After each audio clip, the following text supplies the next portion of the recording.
سیدہ طاہرہ راضیہ مرضیہ ام ابیہا صدیقہ شہیدہ سیدہ طاہرہ راضیہ مرضیہ ام ابیہا۔ اعوذ باللہ من الشیطان الرجیم، بسم اللہ الرحمن الرحیم، نحمدہ ونصلی علی رسولہ الکریم، ولعنۃ اللہ علی اعدائہم اجمعین، اما بعد فقد قال رسول اللہ صلی اللہ علیہ وآلہ وسلم فاطمۃ بضعۃ منی من اذاہا فقد آذانی۔ محترم ناظرین کرام اور عزاداران اہل بیت علیہم الصلاۃ والسلام،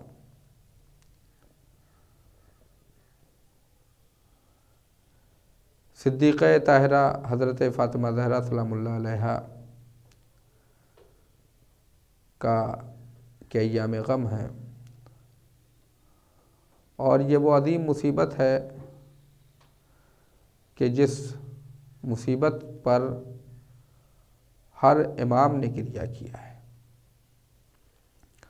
جس طرح سے شہزادی کونین کی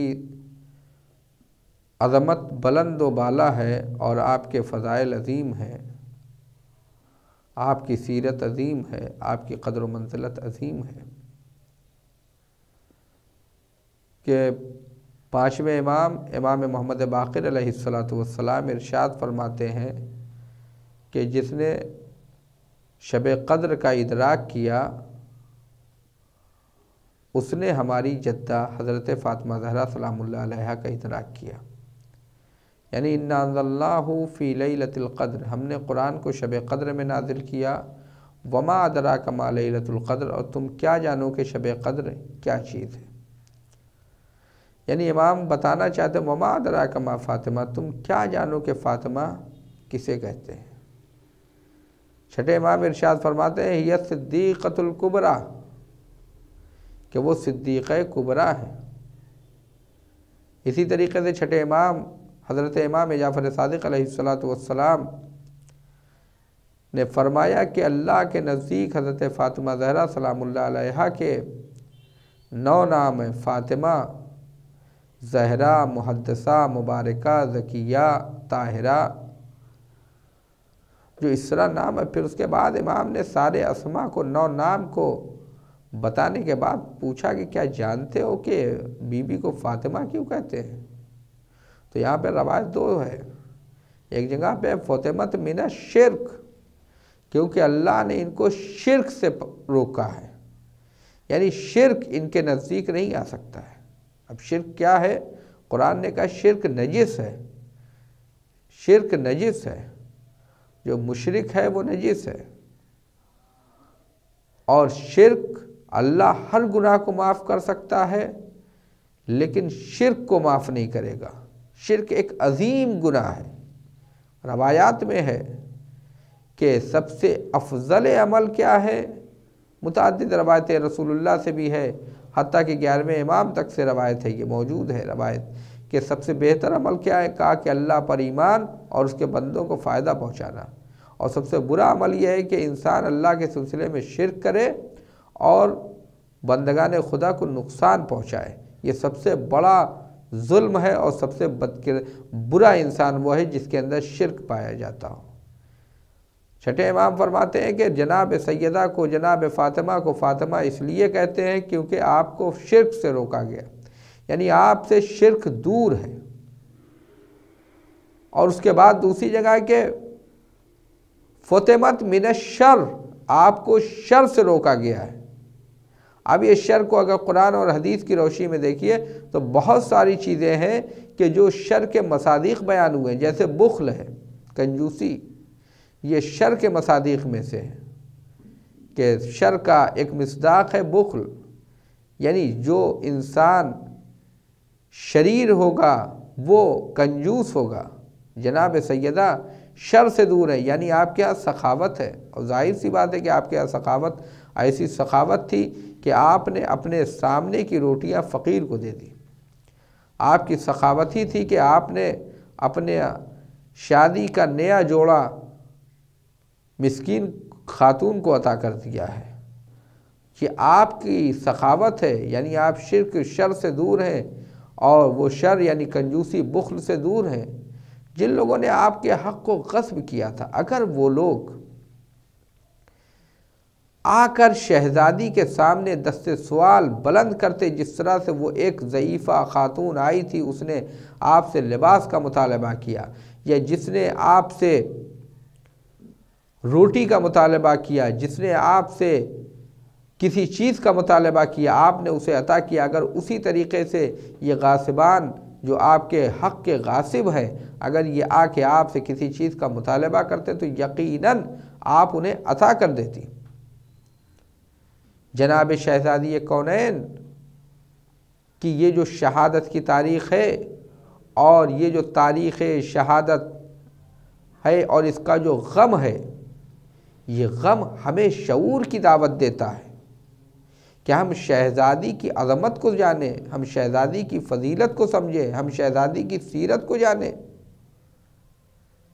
شہزادی کونین کو آخر کیوں شہید کیا گیا ہے؟ شہزادی کونین کیوں آخر اتنے مصائب ان کے اوپر ڈھائے گئے ہیں؟ کیوں شہزادی کونین؟ یہ صرف اس وجہ سے کہ کیونکہ شہزادی شر سے دور تھی، اور شر کے ایک اس میں جہاں ایک کنجوسی ہے، وہیں پہ دوسرا جو مصداق ہے قرآن و حدیث کی روشنی میں، وہ یہ کہ انسان عقل کا استعمال نہیں کرتا ہے، یا انسان جب بھی کبھی کسی بدگمانی کا شکار ہو جاتا ہے، یہ بھی شر کے مصادیق میں سے ہے۔ شر کے مصادیق میں سے کہ انسان خود بھی گمراہ ہوتا ہے، دوسروں کو بھی گمراہ کرتا ہے۔ یہ تمام کے تمام چیزیں شر کے مصداقوں میں سے ہیں۔ تو اب یہ جو جناب سیدہ سلام اللہ علیہا کی جو شہادت ہوئی ہے، یہ شہادت اس وجہ سے ہوئی کیونکہ آپ شر کو روکنا چاہتی تھی، اور آپ نے شر کو روکنا چاہا۔ اور جب جناب سیدہ سلام اللہ علیہا کی شہادت کی رسول اللہ کی شہادت کے بعد آپ جناب حمزہ کے مزار مقدس پہ تھی اور گریہ فرما رہی تھی، تو وہاں سے کسی نے آ کے کہا کہ روایت میں ہے کہ اے کاش آپ کے بابا نے پہلے ہی بیان کر دیا ہوتا کہ ان کے بعد کون جانشین ہوگا ان کا۔ تو بیوی نے فرمایا انا نسیتم غدیر خم، کیا تم غدیر خم بھول گئے؟ پھر اس کے بعد شہزادی نے فرمایا کہ اگر لوگ اہل حق کو حق دے دیتے تو قیامت تک دو لوگوں میں بھی اختلاف نہ ہوتا۔ دیکھیے کچھ چیزیں ہوتی ہے ثواب جاریہ، کچھ چیزیں ہوتی ہیں عذاب جاریہ۔ ثواب جاریہ، کسی نے کوئی راستہ بنوا دیا، کسی نے کوئی پل بنوا دیا، کسی نے کہیں پہ پانی کا انتظام کر دیا، چاہے وہ کنواں کھدوا دیا ہو، نل لگوا دیا ہو، یہ ثواب جاریہ ہے۔ کوئی مدرسہ، کوئی مسجد، کوئی امام بارگاہ، کوئی قبرستان کے یہاں پر مومنین کی اموات آ کے دفن ہو، اس طرح سے کام کار خیر کر کے گیا، تو جب تک وہ استعمال ہوتا رہے گا یہ ثواب جاریہ ہے۔ لیکن اگر کسی نے کوئی گمراہی کا راستہ کھولا ہے، کوئی گمراہی کا مرکز کھولا ہے، اب وہ رہے نہ رہے، جب تک وہاں سے گمراہی پھیلتی رہے گی، جب تک وہاں پر ظلم ہوتا رہے گا، اس کے نامہ اعمال میں گناہ لکھے جاتے رہیں گے۔ قاتلان سیدہ شہزادی کونین کے جو دشمن تھے، اور ایسے دشمن تھے کہ جنہوں نے جناب سیدہ کو قتل کیا، اور شہزادی ان سے اس قدر ناراض تھی کہ ان سے بات نہیں کی بلکہ نماز میں ان کے لیے بد دعا کی ہے۔ شہزادی آخر کیوں اتنا شدید ہے؟ کریم ابن کریم کی بیٹی معصومہ بی بی جو لوگوں کی غلطیوں کو معاف کر دیتی تھی، خطاؤں کو معاف کر دیتی تھی، لیکن آخر اس مسئلے میں کیوں اتنا شدید ہے؟ اس کی وجہ یہ ہے کہ ان لوگوں نے اسلام کو سب سے زیادہ نقصان پہنچایا، اور وہ نقصان یہ پہنچایا کہ ان لوگوں نے نظام ہدایت میں، بشریت کے ہدایت کے نظام میں خلل ایجاد کیا، اور جس نظام ہدایت میں ہادی و رہبر اللہ کا منتخب ہوتا تھا، معصوم ہوتا تھا اور ہے، اس میں انہوں نے اللہ کے منتخب اور معصوم رہبروں کو ہٹا کر خود رہبری کرنے لگے۔ اور ظاہر سی بات ہے کہ جب انسان اتنا عظیم گناہ کر رہا ہے کہ جس کی وجہ سے پورا جو الہی سلسلہ ہدایت تھا وہ کم رنگ ہو گیا، اور آج الہی رہبر کے مقابلے میں مختلف قسم کے رہبروں، مختلف قسم اور مختلف کوالٹی کے رہبر آنے لگے، تو یاد رکھیے گا کہ چونکہ بشریت کو ایک وقت کے زمانے میں نہیں بلکہ قیامت تک ان لوگوں نے بشریت کو راہ ہدایت سے بھٹکایا ہے، لہٰذا ان کا گناہ بھی سنگین ہے، اور یہ قیامت تک ان کے لیے عذاب کا باعث بنتا رہے گا، کیونکہ ان لوگوں نے غدیر کو اور جو الہی نظام ہدایت تھا اس میں خلل ایجاد کیا ہے۔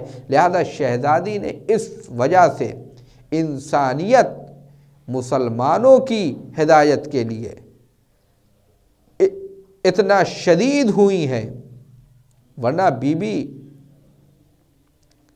کیونکہ جب انسان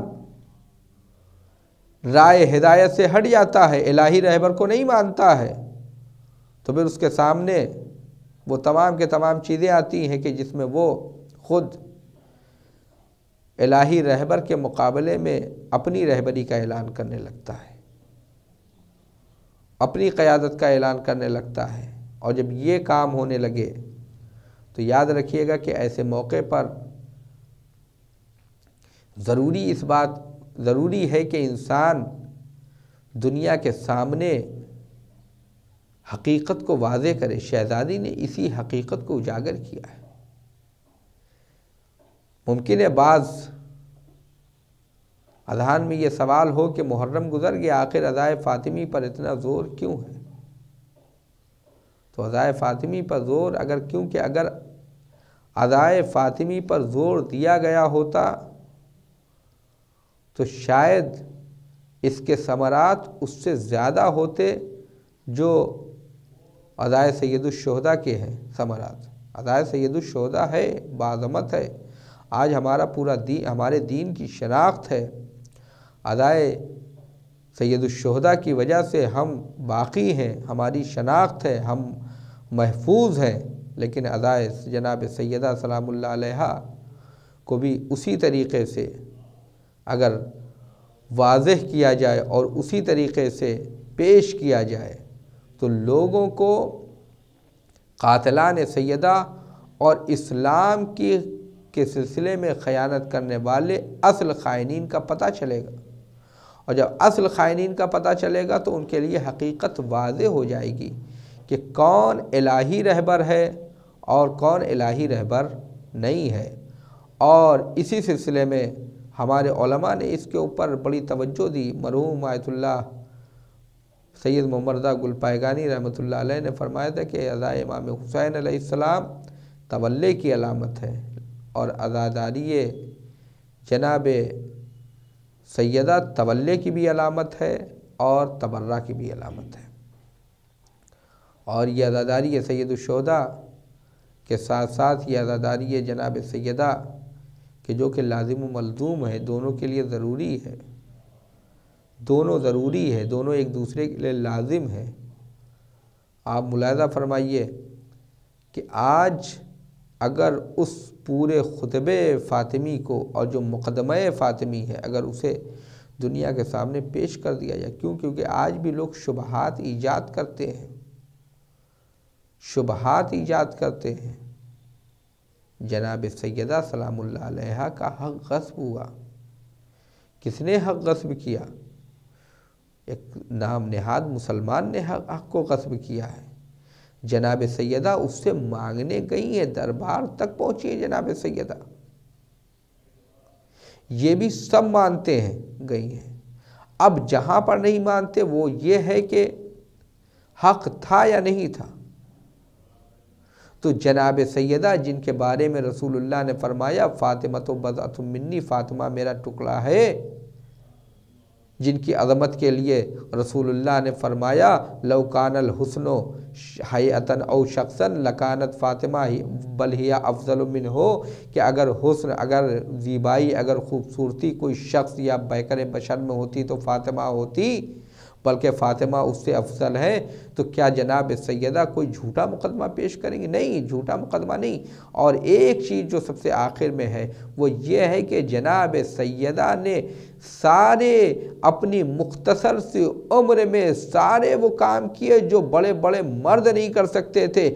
ظالم کی آنکھوں میں آنکھیں ڈال کر یا ظالم حکومت کو للکار دیا ہے۔ جناب سیدہ کی عظمت یہ ہے کہ آپ نے